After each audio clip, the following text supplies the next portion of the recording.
Hi everyone, my name is Mary Roses Logdat from Btvted 3A FSMA, and for today's video, we're going to tackle about classification, process, and methods of the coffee. Let's get started! 4 types of beans. Arabica beans make up at about 60% of total world coffee consumption. Rows made of Arabica beans are considered higher quality here. Coffee shops typically serve Arabica bean blends. Overall, these beans have more acidity compared to Robusta beans. Arabica beans are grown throughout the coffee belt, but mostly in Latin America. Depending on where they grow in the 3 coffee belt regions, they have a vastly different flavors. This will be explored later. So the Robusta coffee beans are the second most used coffee bean. These are what Americans are used to brew at home and what we purchase in the grocery stores. These are mainly grown in Africa and Indonesia. They are easier to grow than Arabica beans because they thrive in high altitude. However, they are great for making espresso shots.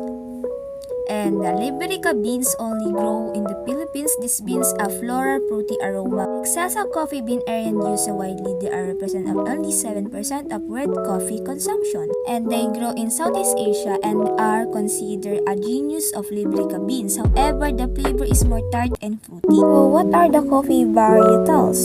Herbium, Boreum, Cholera, LSLA28 geisha that often see on a single origin of coffees. There are varietals of Arabica coffee. Same as goes to coffee. There are thousands of coffee varietals around the world and each has unique cup of profiles. Determine the varieties is the look, the characteristic of the coffee tree, height, color of tips of leaf and patterns, and etc. Of course, the genetic lab test give the most best answer. Varietals are either wild or cultivated. It's crucial coffee producer to select right variety has a direct effect on the cup quality. So Ethiopia is the birthplace of the coffee, has 1,000 of wild varietal. It's called Herbium as it's mix of many wild varieties. Most have variant fruity floral qualities in the cup. Some of cultivated hybrids like Baltimore and 795 are more heavily chocolatey. And how about Liberica? So, Liberica is not a varietal but rather than a species of coffee, the cousin of Arabica and Robusta. If you enjoy a lot of coffee, you will really so many have preference to certain varietals. So, our favorite varietals is Borum, Geisha, and of course Liberica. Yes, we love super fruity coffee. Some short of trivia, guys. Did you know that coffee bean isn't a bean? So, the coffee bean is a seed of a coffee plant. In fact, it's not technically a bean at all. So, a coffee bean is a seed of the coffee plant and the source of the coffee. Just like an ordinary cherry, the coffee fruit is also called a stone fruit. Even though the coffee beans are not technically beans, they are referred to as such as because of their resemblance to the true beans. Next is the process and methods of coffee. Next is coffee sorting method. The coffee grade is a quality classification. It tells you what quality classification the coffee has. Coffee grade helps. So next is coffee grading.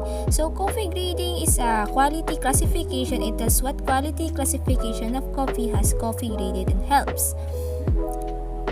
And sellers and buyers throughout and the globe to align their expectation with each other. Next is the honey coffee process. Honey process is a method in which fresh coffee cherries are depulped but allowed to dry without washing. And the coffee pulping machine.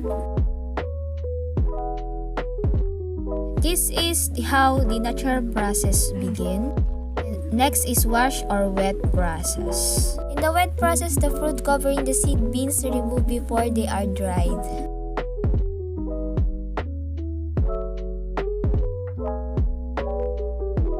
Next is dry processing or natural coffee processing. Known as a dry process, natural processing is the most old school way to process coffee. Picking the coffee cherries from the coffee trees, they are spread out in thin layers to dry in the sun. And that's all for today. I hope you learned something. Thank you for watching.